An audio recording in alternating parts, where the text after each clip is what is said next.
Welcome to Easter, and it didn't just happen by magic, Easter. It's been quite a journey. So, in our tradition, we celebrate Lent. It's this process where we contemplate things, and we studied the Gospel of Luke, and we had a theme of carrying the cross together. So we contemplate what it means to carry the cross, and we kind of know where we're headed, and it's a time to really make us think about things. So we had Lent, we studied Luke, and then on Maundy, Thursday, I was struck at the end of the Maundy, Thursday service, and that's where we read Luke chapters 22 and 23 all the way through before we get to today's story. And Luke chapters 22 and 23 end with some magnificent people. So one of the magnificent people was a centurion. Now, typically, a centurion would have been the enemy, a soldier from the Roman occupying empire, who would have been there to make sure that Jesus, that rebel, was squashed. But that centurion, as we heard Maundy, Thursday, said, he was wistful. He said, surely that man was the Son of God. And then there was a third voice that night, the final three readings that we had way back in the corner by the cross. That other voice was Joseph of Arimathea.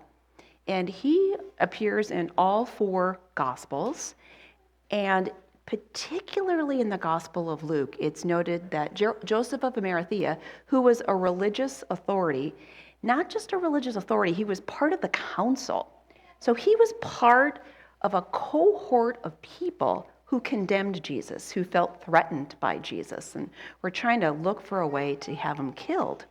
So Joseph of Arimathea is there at the end, and Luke adds a detail. He dissented from what his cohorts were doing to this innocent man. And Joseph of Arimathea courageously approaches the Roman government and says, I need the body, and I'm going to make sure he gets a decent burial. So Joseph is known for providing the tomb. And then at the end, all four Gospels, just before Easter, actually three of the four, it features a woman or women who are watching Joseph. So the Gospel of Matthew, the Gospel of Mark say that the women kind of must follow Joseph to the tomb. They're there, they're present. But Luke adds detail about the women. There was a group of women who follow Joseph to the tomb, and they see the tomb, and they watch and see how the body was laid. So there's this detail that the women weren't freaking out, they weren't overly traumatized, they were on the move, and they were watching, they were using their noggins to see, they were observing what's going on. And then Luke adds more detail. Then they depart to make spices. So they're not freaking out, they're not going home and sitting on the couch. They are purposeful. They're going to go back and they're going to make some spices because that's what's needed at the time of a death. And then Luke adds one more detail about these women. The next day was the Sabbath, and they observed the Sabbath. So these were very faithful women. Luke adds so much detail about them. How interesting. And then Luke uses them as a bridge. So it ends with them and their activity and their faithfulness and their detailed orientedness, and then it's early the next morning, and all four Gospels bear witness to a woman or women arriving at the tomb. John has one, Matthew has two women, Mark has three, and Luke has at least 5 women. You remember their names. One was Mary Magdalene. How about if we give them thanks today? Mary Magdalene. One was Joanna. Another was Mary, the mother of James. And then there were other women.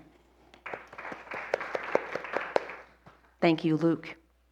So they all came to the tomb, and they were, the Gospel of Luke is pretty darn calm. Matthew has an earthquake and a showy angel. Not so in Luke. We have these women who determined they're going to make spices, and they weren't giving it lip service. They actually followed through. And so they're there with their spices, ready to be helpful, ready to do something. And then there's no earthquake. They just walk up. They see the stone is no longer there. The stone is rolled away. And they don't freak out. Mary in the Gospel of John freaks out about this. Oh, they've stolen the body. These women do not. They are calm, they're methodical, they're detectives. They go into the tomb, they check it out. What's going on? They're collecting data. And then that's when the two people show up. They're not even called angels in Luke. These two people show up, and it does say the women were terrified, but they're not freaking out like in the Gospel of Matthew, where the guards were so scared they just shivered. These women bow. And then another interesting detail, the heavenly messengers do not say, "Don't be afraid." They're dispensing with the hoopla. And they just say a very scientific, logical question. What do you do? Why are you here? Why are you here? Why are you looking for the living amongst the dead? And then they ask another kind of thinking question, an intellectual question. Do you remember? Don't you remember what Jesus told you? Remember back in Galilee? He told you it would be like this. He told you he'd be handed over and he'd be killed and that he would rise. And then an extraordinary thing happens. The women remember. Wow. Luke's gospel is just so calm, and it's just, a lot's happening in between the ears there. They remember, and they don't shout for jubilee. They don't run away. They go back to where they came from, and they make a report. So the story should end there, right? The story should just end. That happened, they make a report. But what happens? They go to tell the disciples, the apostles, this group of people, and that group of people did not believe the women. They did not believe the women. Whoa. After all that, there's a little drama at the end of the story. But Peter does get up. He goes back, he goes in, sees the linen cloth, and it says that Peter was amazed. So that's how the Gospel of Luke goes. So, Gospel of Luke, can I underscore it enough? These women that he details for some reason or another, these women who the traumatic night of Monday, Thursday, Good Friday were there, were calm, were present, stuck with the situation, no matter how painful or traumatic it was. They were there at the darkest moment, and they were paying attention. They were collecting detail, and they knew what to do. They were going to do something, and they were going to also celebrate the Sabbath. And then they followed through, these women. And Luke depicts them in this group. I thought this is a really good story to read with our theme, carrying the cross together. This is the most together of all the Easter accounts. It is a group of people being what we call at Discovery, ministry-oriented. It's not someone trying to be the hero. It's people working together, collaboratively, trying to get through a hard time, trying to get something done. So Luke is so calm, so methodical. So, okay, this and this, And and then they get information, they pass the information along, such faithful witnesses, such faithful information, corroborated by what Jesus said would happen. Very credible people with a story who are not believed. They are not believed. So that got me thinking about people who have credible data that are not believed. So that led me to a little bit of history. So how about the history of a little slice of science? So before I go there, this is not a trick question. Uh-oh. Don't show the PowerPoint yet. Pretend you didn't see that. So basic question for those of you who rise up in the day and see the sun. Does the earth go around the sun, or does the sun go around the earth? Okay, you've got two choices. Does the earth, A, go around the sun, or B, does the sun go around the earth? Okay, how many people think the earth goes around the sun? Okay, how many think the sun goes around the earth? Okay, how do you know that? For people who chose A, the earth goes around the sun. How do you know that?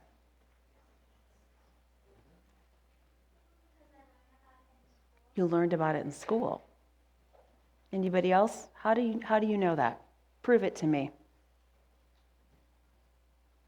Well, for many centuries, people did not know that. And you are correct. The earth does go around the sun, and it's called heliocentric. It's a heliocentric thing. Helio means sun-centered. So, okay, let's look at our little first PowerPoint here. So, Aristarchus is the first known person who studied, made some observations, and posited a heliocentric solar system. So he was a Greek, and he lived about 250, 300 years before Jesus.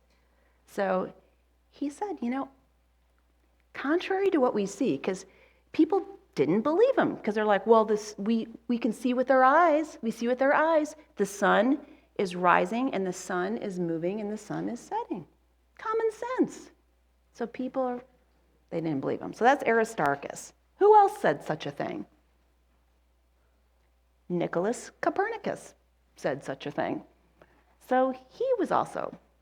And I got this from a great website. I'm trying to think, I can't think of the name of the website. I'll put it in my notes. Copernicus. So, 1,000 years later or more, he said that. And he studied, and he had proof, and he had data. Wasn't believed. Let's keep going. Who else said that?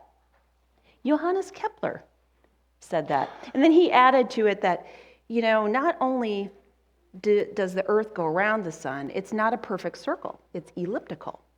And Kepler also did so much study, had so much data, and collected so much information that a lot of what he studied became the basis of Isaac Newton's study. Big time scientist later on. But Johannes Kepler, not believed. Let's keep going.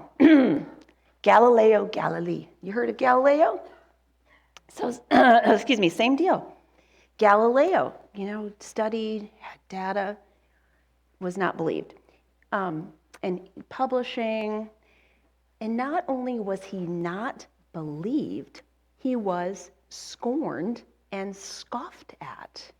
And he was actually, for putting out his truth based on data and facts, he was placed under house arrest.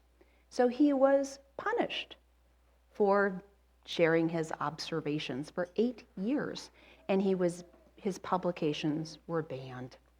So when I think of Mary Magdalene, Joanna, Mary the mother of James, and the other women, I say to them, girlfriends, you are in good company in not being believed.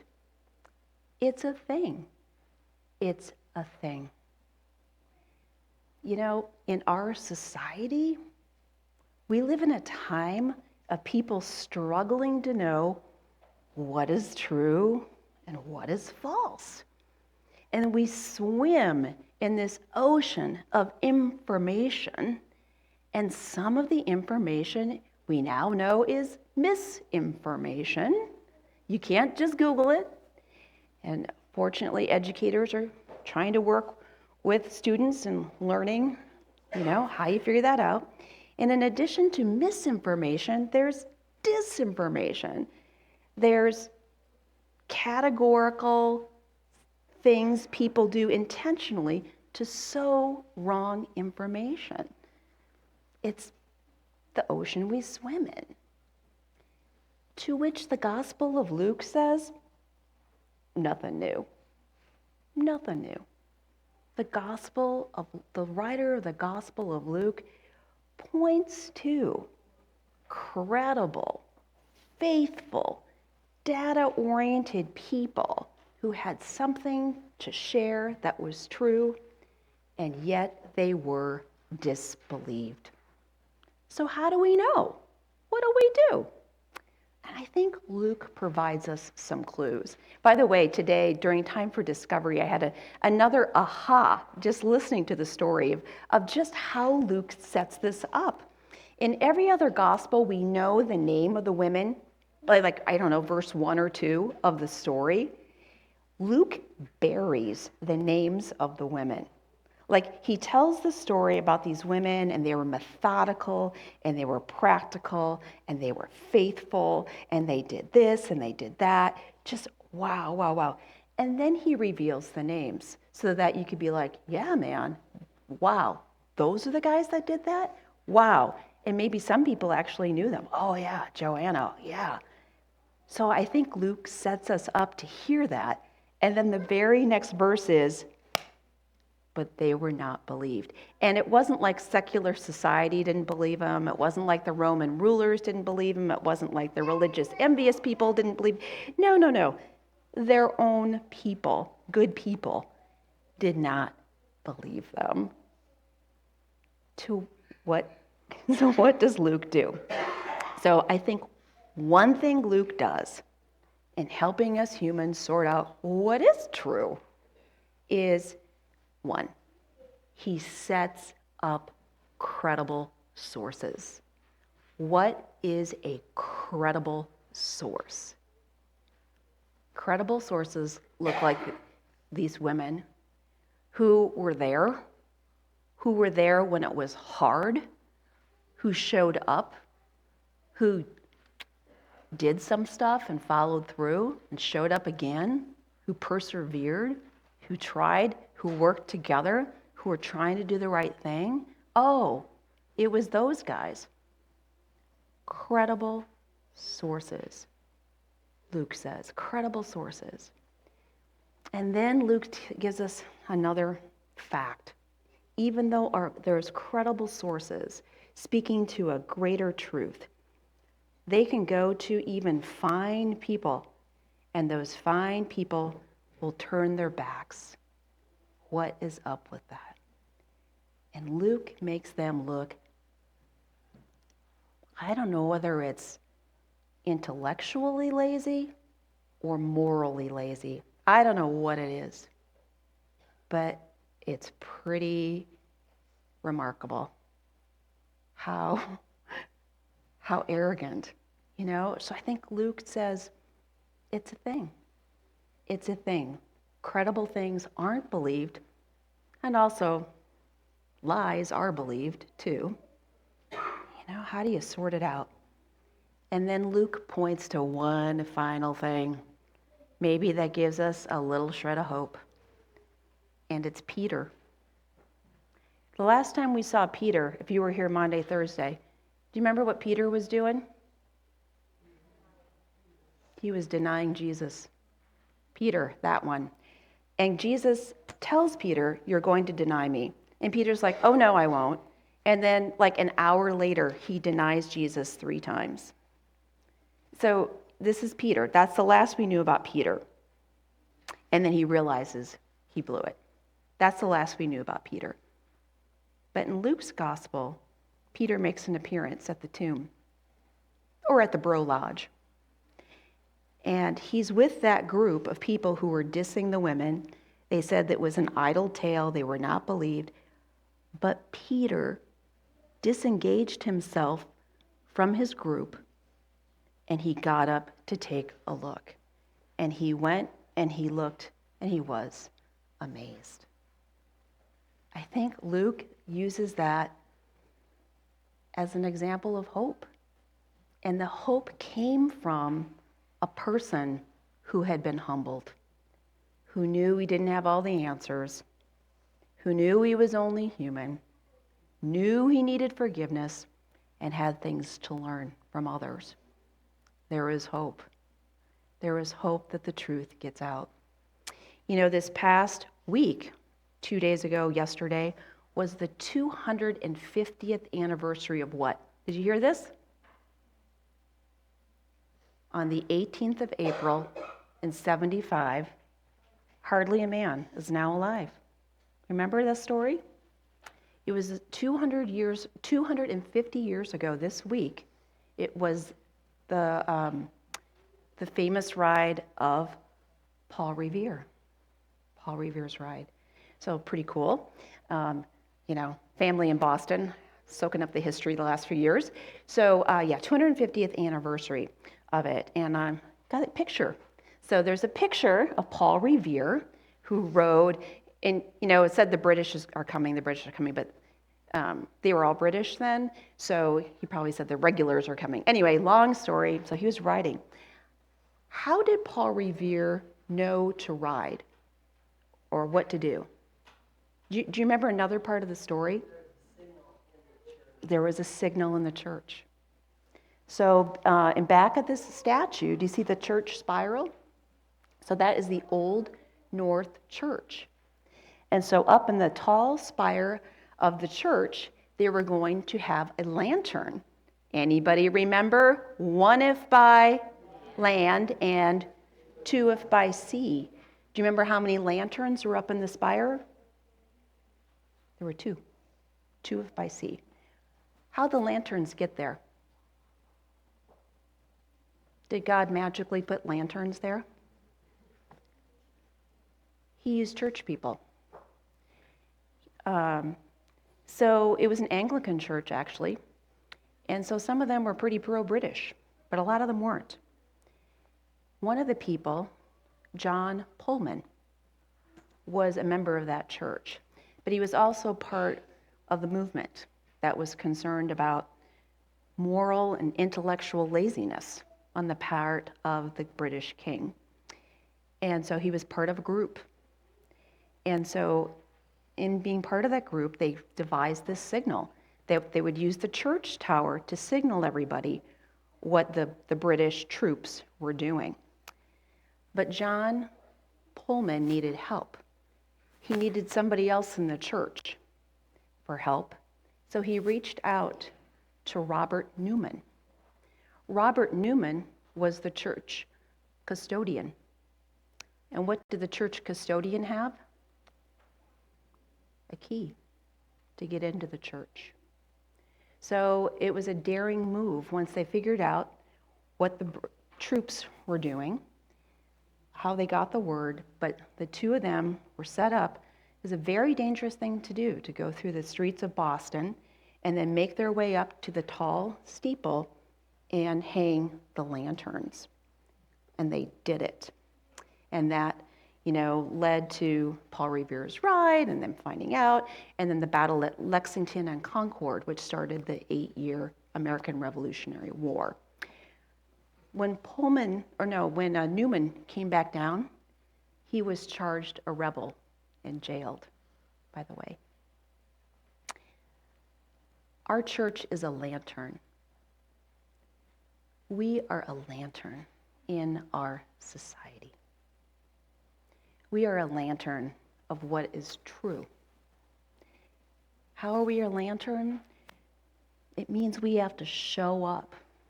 We have to be detail-oriented. We got to look out for our neighbors. We present ourselves as credible in a world that does not believe us or believe a lot of different things. But God needs lanterns to help guide people to truth. And our church, we believe not only in science being heliocentric, we believe in faith. One is SUN-centric, and we are also SON-centric, sun-centric, Christ-centric. You can do it both. We are a lantern in a society, even in a church sphere, where people don't believe things that are true. We are a lantern because we remember what Jesus taught us. Love God. Love your neighbor. And from that, God rolls bigger stones than the one from 2,000 years ago. God rolls the stone that exists between human ears, that resists learning, that resists moral thinking and logic and facts. God uses us as a lantern to help people have insight toward what is true. And it's not because we're the lantern. We point to the lantern of God's love and reflect it in how we do things. Friends, show that light in your life. Share what is true and hang in there that we all might, become a better society together. It can happen. I believe it. There is hope for all of us. In Jesus' name, amen.